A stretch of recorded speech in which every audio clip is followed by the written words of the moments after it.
anak. Mary Joy, kung naririnig ka ng nanay mo ngayon, ano yung mga sasabihin mo sa kanya at paano ka hihingi ng tawad sa kanya? Sana po mapatawad niyo po ako sa ginawa ko. Okay, Mary Joy. Ang hindi mo alam, nandito sa studio ang nanay mo, si Nanay Esther. Okay, tingnan natin mga kapuso kung handa na po ba si Mami Esther na patawarin ang kanyang anak. Tingnan po natin.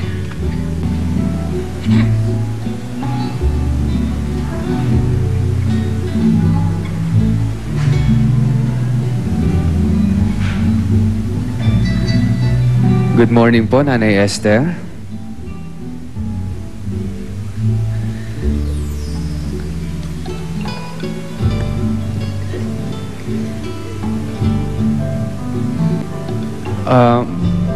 Brother Clem, mararamdaman natin na na-miss ni Nanay Esther ang kanyang anak. Siguro yung pagpapalayas sa kanya ng kanyang nanay ay it's a mother instinct na yung galit. Pero ngayon makikita natin mahal na mahal niya yung anak niya. Yung galit kasi, silakbo ng damdamin yon, oro mismo inang naramdaman at nabigyan ng pagtugon doon. Pero ngayon, yung kanilang paghiwalay, nakapagbigay sa kanila ng pagkakataon at panahon na makapag-isip at maramdaman yung damdamin ng bawat isa. Kasi hindi lang yung damdamin natin ang dapat nating damahin, di ba? Yung nararamdaman din ng ating kapwa at sa kanilang mag-ina. Kaya ngayon, ito ngayon ang tunay sa kanila, yung pagmamahalan sa isa't isa. Nanay Esther, na-miss niyo ba anak niyo? Opo.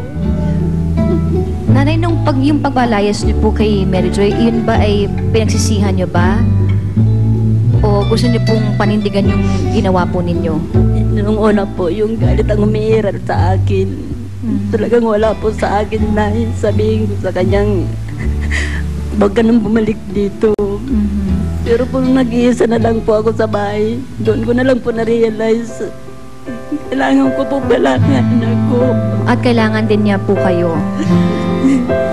Yung nalaman niyo po na yung anak po ninyo ay nasa kapatid ninyo, sa kanya po siya tumakbo, ano pong naging reaction po ninyo? Nung una po, galit na galit ako sa kapatid ko.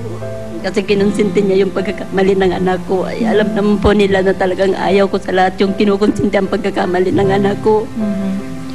Ngayong nakaharap mo na ang iyong nanay, anong gusto mong sabihin sa kanya? Sorry po kasi lahat po ng pangarap niyo na baliwala po.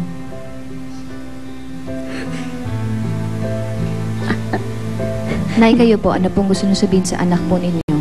Gusto ko lang po sabihin sa kanya, kahit po ganyan na nangyari sa kanya, gusto ko pa pong ipagpatuloy ang pag-aaral niya. Sabihin niyo po sa anak po ninyo, ano pong sabihin niyo po sa kanya? Sana ipagpatuloy mo pa ang pag-aaral mo, anak. Kahit pa paano yun lang, may bibigay ko sa iyo. Opo. So Brother Clem, hindi naman porkit sa isang pagkakamali pwedeng maguho ang dream ng isang pamilya or nanay, hindi po ba? Totoo yun. Kaya lang, sabi ko nga parang ito, nagpapagawa ka ng bahay, nawalan ka ng pondo, tigil muna. Pero ngayon, pwedeng pasimulan na naman. At palagay ko, mas magiging maganda ang kinabukasan kasi nakita na nila yung pagkakamali na dapat iwasan ngayon. Okay, si Tita Beth, maligaya ka ba at nagkasundo na mag-ina? Sobrang saya ko po. Tita Beth, kayo ngayon po na nandito na yung kapatid ninyo, meron ba kayong gusto sabihin sa iyong kapatid? Kasi, syempre, for a time, nagkaroon din kayo ng alitan dalawa. Ate, sana mapatawad mo ko. Hindi ko nasabi sa'yo na kinupkup ko si Mary Joy. Tsaka sana rin po matanggap na po niya si Mary Joy. Nanay Esther, ano pong gusto niyo sabihin sa kapatid po ninyo? Salamat sa pagkup mo sa anak ko at kahit paano hindi siya napariwara. Salamat din ako at sa iyo napunta ang anak ko, hindi sa ibang tao. Nanay, pinapatawad niyo na po ba yung kapatid po ninyo? Napatawad ko po siya. Sana maintindihan niya rin po yung kalooban ko. Honey, yun yung isang magandang nangyari kay Mary Joy. Hindi siya napunta kung kani-kanino. Mas naging safe kasi yung katayuan ni Mary Joy nung napunta siya sa kanyang tita, si Tita Beth, kaysa napunta siya kung kani-kaninong barkada. Kasi usually yung mga ganyan, diba, ang tinatakbuhan din nila ay yung mga kaibigan nila. Pero dito nga sa kaso ni Mary Joy, buti nga naisip niya yung kanyang tita na kapatid ng kanyang nanay. Yung katulad ng sasabi mo, at least maganda ang... kumbaga, yung maganda yung naging sitwasyon niya doon sa kanyang tita na isa ring nanay, hindi ba? Okay. Yung nagkaayos na si Tita Beth at saka si Nanay Esther, ganun din naman si Mary Joy at saka si Nanay. Ngayon Rodrigo. naman si Rodrigo at saka si Nanay. Kayo ba'y nagkakilala ng dalawa? Hindi Nagkakilala na po ba kayo? First time, ang dami palang first time dito sa show. Mary Joy, baka gusto mo pakilala si Rodrigo sa nanay mo. Nay. Si Rodrigo po. Asawa ko na po siya ngayon. Asawa na, ngayon na, asawa na kagad, tatay. De, maganda naman tis nagkakaroon na ng ngiti sa ating mga labi, hindi ba? Ikaw, Rodrigo, ano ba yung pwede mong maipangako kay Nanay Esther? Yung kung sakali pong makapagtapos ka na magsama kami ng anak mo, yung pangangako na po sa inyo na hindi ko siya napapabayaan ng mga anak ko. Nay, kayo po, ano pong nais niyong sabihin kay Rodrigo? Isa ngayon po, ang gusto kong mangyari sa kanila, total nag-aaral pa naman po sila, parehas. Isi sa akin na po muna si Joy at Tama. siya patapusin niya po muna ang pag-aaral niya. Tama. Saka kung sakali man po na mag-aral din po si Joy ulit. Pagkapanganak niya, pwede Pagkapanganak naman po. ipagpatuloy ang pag-aaral. Opo. Okay, honey, may tatanong lang ako kay Brother Clem. Tukol dun sa bata kasi sa loob ng tiyan, hindi ba nagkakaroon ng depresya yan pag meron mga ganitong problema? At ngayon na na-resolve natin, yung bata ba nakaka-recover yan sa loob ng tiyan?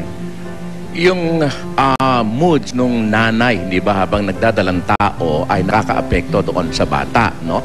So whether ito'y natutuwa, di ba, nagagalak o kaya ay nalulungkot. And of course, yung unang bahagi na mas malakas, of course, yung kalungkutan niya, no?